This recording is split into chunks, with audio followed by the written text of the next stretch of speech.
दोस्तों आज हर कोई यही सोचता है मुझे तो नौकर नहीं बनना है, मुझे तो मालिक बनना है, मुझे तो अपने जीवन में कुछ बड़ा करना है। दोस्तों मैं आपको बता देता हूँ इस दुनिया में लगभग 750 करोड़ जनसंख्या है, जिसमें से 10% लोगों ने कुछ बड़ा कर दिखाया है। आखिर उनमें और हमारे में क्या अंतर है? उनके पास भी 2 हाथ, 2 पैर, 2 कान, 2 आंखें हैं, हमारे पास भी बॉडी के वही सब पार्ट हैं। आखिर में उनमें और हमारे में क्या डिफरेंस है? दोस्तों आपको जानकर हैरानी होगी कि यहाँ पर डिफरेंस न तो बॉडी पार्ट का है, न तो किसी भी रंग और रूप का है, बल्कि यहाँ पर डिफरेंस सॉफ्टवेयर का है। सॉफ्टवेयर यानी उनकी सोच कुछ अलग है और हमारी सोच कुछ अलग है। कहते हैं कि जैसा आप सोचेंगे वैसा ही बन जाएंगे। दोस्तों हमारा जीवन ही हमसे खुद कहता है कि तुम मुझसे जितना बड़ा चाहते हो तुम्हें उतना बड़ा मुझे समय देना होगा, तभी जाकर तुम उतना बड़ा मुझसे पा पाओगे।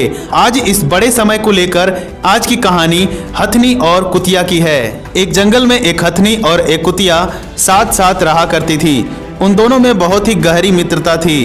एक बार संजोगवश वो दोनों एक साथ प्रेग्नेंट हो जाती हैं। प्रेग्नेंट होने के बाद वह अलग अलग एरिया में रहने लगती है। लगभग 4 से 5 महीने बीतते हैं और कुतिया 8 पिल्लों को जन्म देती है। 8 पिल्लों को जन्म देने के बाद वो सोचती है चलो हथनी बहन से चल के मिल के आती हूँ, उसका भी बच्चा जन्म ले लिया होगा। कुतिया अपने 8 बच्चों के साथ हथनी बहन के पास पहुँचती है और हथनी बहन से कहती है देखो बहन, मैंने 8 पिल्लों को जन्म दिया है और तुम्हारा बच्चा कहाँ पर है? तब हथनी कहती है मेरा बच्चा अभी पैदा नहीं हुआ है, अभी उसे पैदा होने में वक्त लगेगा। फिर कुतिया वहां पर कहती है ठीक है बहन, मैं अब जा रही हूँ। अपने पिल्लों के साथ कुतिया वहां से चली जाती है। लगभग 4 से 5 महीने बीतते हैं। कुतिया फिर से 9 पिल्लों को जन्म देती है। जन्म देने के बाद सोचती है अब तो हथनी का बच्चा हो ही गया होगा, चलो मैं बहन से मिल के आती हूँ। फिर से कुतिया अपने 9 पिल्लों के साथ हथनी के पास पहुंच जाती है और हथनी से कहती है देखो बहन,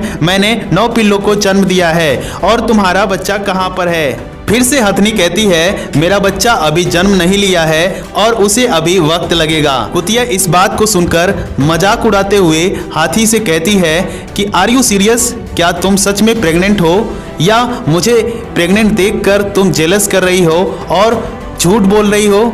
तो हथनी कहती है ऐसा नहीं है बहन, मैं सच में प्रेग्नेंट हूँ। कुतिया को अंदर अंदर महसूस होता है कि लगता है ये झूठ बोल रही है और उसके बाद कुतिया वहां से चली जाती है। लगभग फिर से 4-5 महीने बीतते हैं और फिर से कुतिया 8 से 9 पिल्लों को जन्म देती है और उसके बाद फिर से हथनी के पास पहुंचती है और हथनी से पूछती है क्या तुम्हारा बच्चा जन्म लिया? हथनी कहती है मेरा बच्चा अभी जन्म नहीं लिया है और उसे अभी वक्त लगेगा। कुतिया ये सुनकर फिर उसके बाद वो वहां से चली जाती है।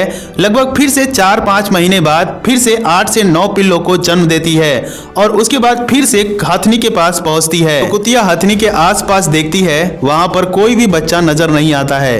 तब कुतिया हथनी से कहती है बहन, लगभग 20 महीने बीत चुके हैं जिसमें कि मैंने 35 से 36 बच्चों को जन्म दे दिया है, लेकिन तुम्हारा कौन सा बच्चा है कि अभी भी पैदा नहीं हुआ है? कुतिया की इस बात को सुनकर हथनी को गुस्सा आ जाता है और कहती है कि जो मेरे पेट में पल रहा है it's not a puppy, it's a elephant. ये कोई मामूली बच्चा नहीं है, ये हाथी का बच्चा है। तुमने 20 महीने में लगभग 35 से 36 बच्चों को जन्म दिया है, लेकिन तुम्हें खुद नहीं पता कि कितने जिंदा हैं और कितने मर चुके हैं। तुम्हारे बच्चे देने पर किसी को नहीं पता था कि तुमने बच्चे को जन्म दिया है, लेकिन जब मेरा बच्चा ये पैदा होगा ना, तो जब ये जमीन पर गिरेगा ना तो धम करके आवाज आएगी और इस जमीन को भी महसूस होगा कि कोई पैदा हुआ है और इस जंगल के चारों तरफ सभी जान जाएंगे कि एक हाथी का बच्चा जन्म लिया है और जंगल के जितने भी आसपास के गांव वाले हैं सभी को पता चल जाएगा कि हाथी के बच्चे ने जन्म लिया है। हथनी की इस बात को सुनकर कुतिया वहां से चली जाती है। दोस्तों इस कहानी से स्पष्ट होता है कि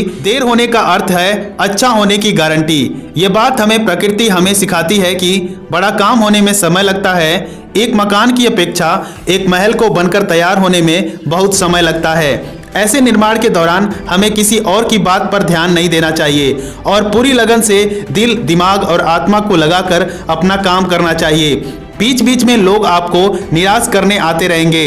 अगर आप उनकी बातों पर ध्यान नहीं देंगे तो उनके बोलने से कोई फर्क नहीं पड़ता है। उम्मीद करता हूं इस कहानी के माध्यम से आपको कुछ न कुछ जरूर प्रेरणा मिली होगी।